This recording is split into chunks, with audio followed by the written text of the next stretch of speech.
اعوذ باللہ من الشیطان الرجیم بسم اللہ الرحمن الرحیم اللہم صلی علی سیدنا و مولانا محمد وعلی آلہ واصحابہ وبارک وسلم. السلام علیکم ناظرین. پروگرام عالم اور عالم اسپیشل کے ساتھ عامر لیاقت حسین حاضر خدمت ہے. آپ یقیناً یہ دیکھ کر چونک گئے ہوں گے کہ میں اس وقت کہاں پر موجود ہوں. ہری بھری گھاس ہے، بہت پرسکون ماحول ہے، خوبصورت فضا ہے.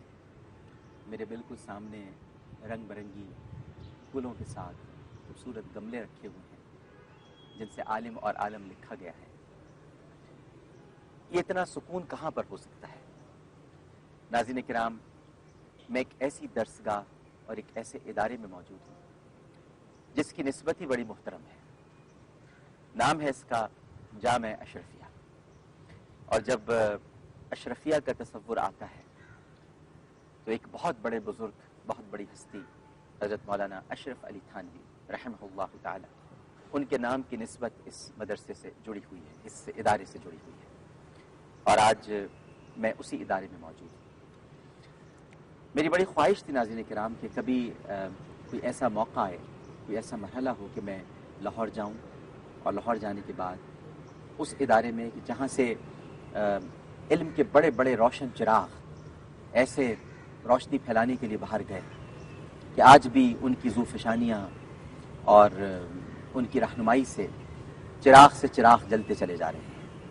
اتحاد بین المسلمین کا ایک ایسا جیتا جاگتا ثبوت ہے یہ ادارہ کہ جسے تعارف کے لیے لفظوں کی ضرورت نہیں ہے، بلکہ اس کا عمل ظاہر کرتا ہے کہ یہاں اتحاد بین المسلمین کے کیسے کیسے باب رقم کیے گئے ہیں.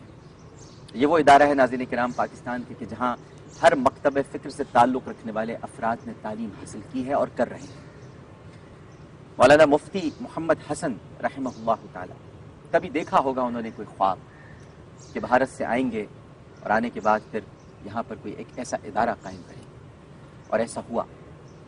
جامع اشرفیہ کا جب سنگ بنیاد رکھا گیا ناظرین کرام تو یہ کسی کے بھی علم میں نہیں تھا کہ یہ اتنا بڑا ادارہ بن جائے گا جہاں پر آج سینکڑوں کی تعداد میں طلبہ و طالبات تعلیم حاصل کر رہے ہیں. یہاں تک کہ امام کعبہ کچھ عرصہ پہلے شیخ عبد الرحمن السدیس یہاں پر تشریف لائے تھے. اس وقت میں وزیر ہوا کرتا تھا اور ان کے وزیر مہمانداری کا شرف بھی مجھے حاصل ہوا تھا، لیکن وہ آئے جامع اشرفیہ کی دعوت پر تھے.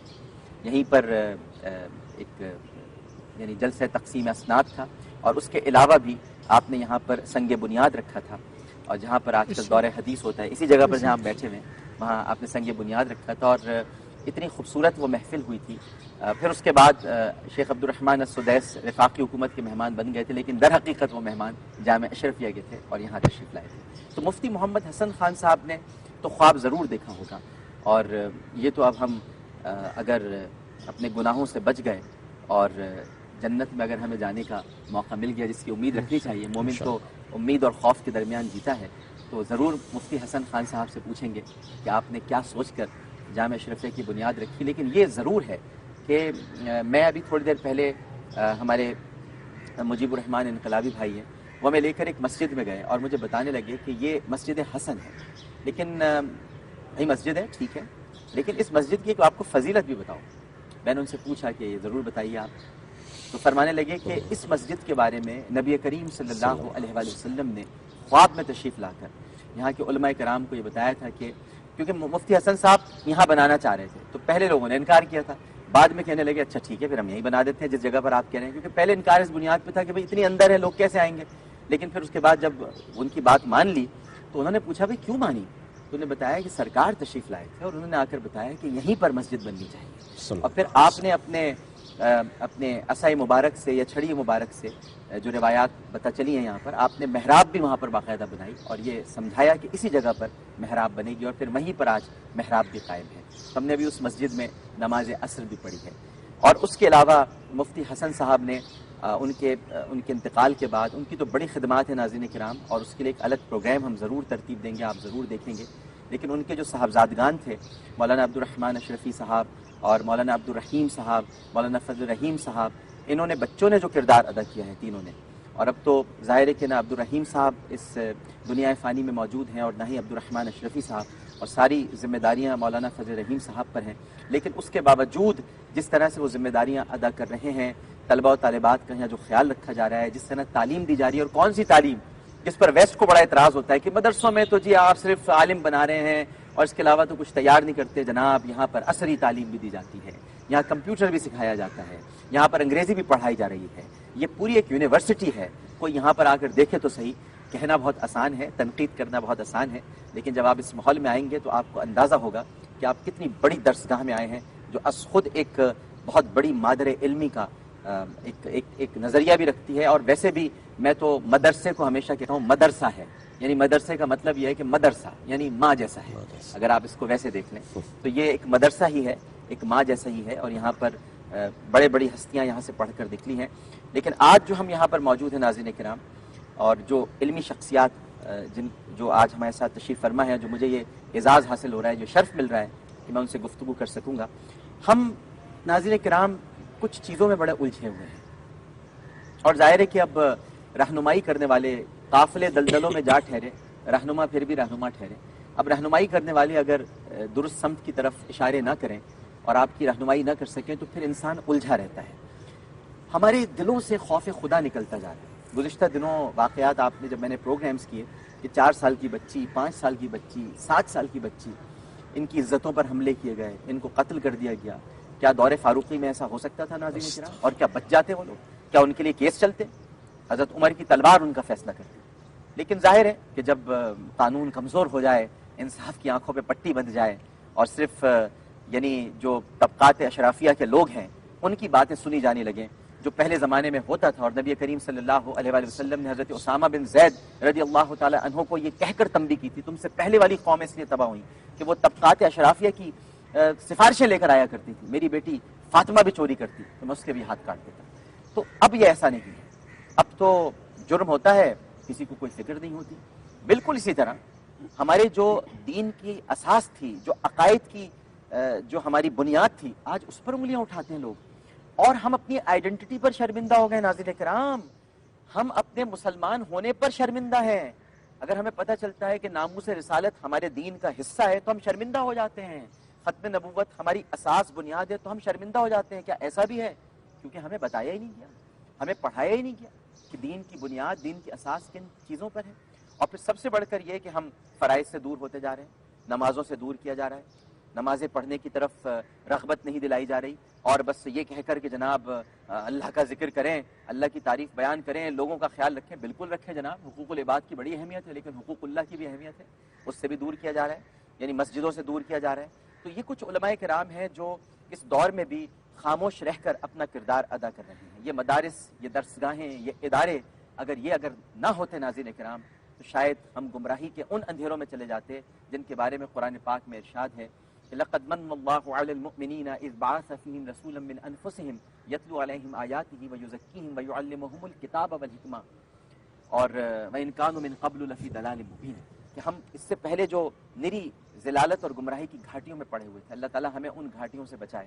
آج جو علماء کرام تشریف فرما ہیں، پہلے میں ان کا تعارف کرا دوں اور پھر ان سے ہم پوچھیں گے کہ ہمارے یہ جو اتنے سارے مسائل ہیں ان کا حل کیا ہے، ہم کس سمت جا رہے ہیں، ہمیں کس طرف دھکیل دیا گیا ہے. ہم بہت دور ہو گئے ہیں اپنی تمام چیزوں سے. پاکستان کو سیکولر بنا کر پیش کیا جا رہا ہے. آخر ہو کیا رہا ہے؟ تشریف فرمائے ہمارے ساتھ. ہماری بڑی خوش قسمتی ہے ناظرین کرام کے مولانا محمد اکرم کاشمیری صاحب، آپ حالانکہ ناسازی طبع کے باعث یہاں پر تشریف لائیں اور یہ آپ کی بڑی کرم نوازی ہے. آپ کی طبیعت صحیح نہیں تھی لیکن آپ نے سنا کہ ہم یہاں پروگرام کرنے آ رہے ہیں تو آپ کی محبت، آپ کا پیار، آپ تشریف لائے. آپ رجسٹرار ہیں اور استاد الحدیث ہیں جامعہ اشرفیہ لاہور کے، اور مذہبی اسکالر، مختلف ٹی وی پروگرامز میں جامعہ اشرفیہ کی نمائندگی کرتے ہیں. سب سے پہلے انہیں خوش آمدید کہتا ہوں. السلام علیکم. وعلیکم السلام. مزاج گرامی بخیر. الحمدللہ. ان کے ساتھ تشریف فرما ہے مولانا ڈاکٹر محمد سعد صدیقی صاحب. آپ بھی فاضل ہیں جامعہ اشرفیہ لاہور کے اور حاضر ہیں یعنی پروفیسر ہیں پنجاب یونیورسٹی لاہور.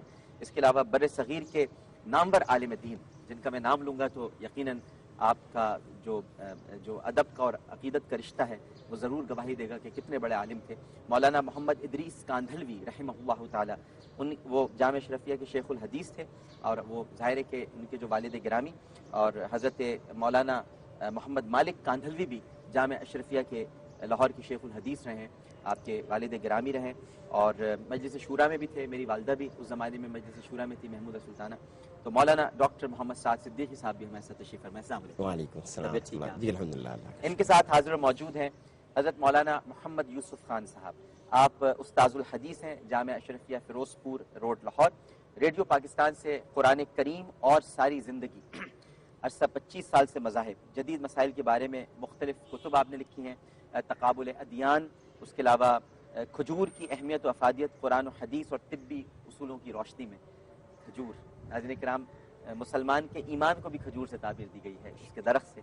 اور حضرت نے اس پر کتاب بھی لکھی ہے ماشاءاللہ. تشریف فرمائے حضرت مولانا محمد یوسف خان سے. السلام. اور ان کے ساتھ تشریف فرما ہے. اذان ہو رہی ہے، پہلے ہم اذان سن لیں اور پھر میں تعارف کراؤں گا کہ کون ہمارے ساتھ.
اور ان کے ساتھ تشریف فرما ہے مولانا مجیب الرحمان انقلابی صاحب. آپ سیکریٹری نشر و اشاعت ہیں جامعہ اشرفیہ لاہور کے، مذہبی اسکالر ہیں، اور یہ چاروں شخصیات ہمارے ساتھ تشریف فرما ہے.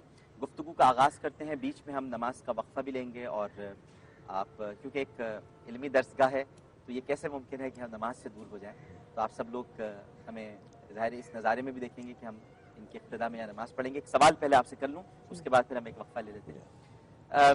حضرت صاحب آپ سے شروع کرتے ہیں. کشمیر صاحب، یہ جو آج ہمارے دلوں سے ایک اللہ کا خوف نکلتا جا رہا ہے، دین کے خلاف ہم اس طرح سے باتیں کرنے لگے ہیں. ایک تو ہمارا فہم بہت ہمیں اب زیادہ عزیز لگنے لگا ہے. میری رائے کے مطابق میرا خیال ہے کہ ایسا ہوگا، یعنی اب ہم نے قرآن اور سنت کو تو پیچھے ڈال دیا، قرآن اور سنت کو پس پش ڈال کے اپنی رائے، اپنا فہم، میرا خیال ایسا ہوگا، اور کوئی نہ کوئی رائے ہم دے دیتے ہیں، اور پھر اس کے مطابق چاہتے بھی ہیں کہ دوسرے اس پر عمل کریں. یہ ہمارے اندر کب سے ہو گیا؟ بسم اللہ الرحمن الرحیم. بھائی صاحب، ڈاکٹر صاحب، سب سے پہلے تو میں آپ کا شکریہ ادا کروں گا کہ آپ تشریف لائے، اور حقیقت یہ ہے کہ آپ کے آنے سے جو خوشی ہوئی وہ بیان نہیں کر سکتے. یہ انٹرویو یا یہ باتیں تو ہوتی رہتی ہیں، لیکن یہ جو ملاقات آپ سے ہوئی اور آپ کے ساتھ ایک علمی ماحول میں بیٹھنا نصیب ہوا، یہ ایک بہت بڑی سعادت میں سمجھتا. دوسری بات، میں آپ کے سوال کا جواب دینے سے پہلے دو چیزوں کی ذرا تصحیح کرنا چاہتا ہوں جو آپ نے اپنے تعارفی کلمات میں فرمائی. ایک تو مسجد کے حوالے سے بات کی کہ یہاں جناب رسول اللہ صلی اللہ علیہ وسلم کی زیارت ہوئی. ہمارے مفتی صاحب رحمۃ اللہ علیہ، انہوں نے صرف محراب کی جگہ نہیں بلکہ یہ پوری جو مسجد ہے اس کے ہاں پورا ایک نشان لگا دیے تھے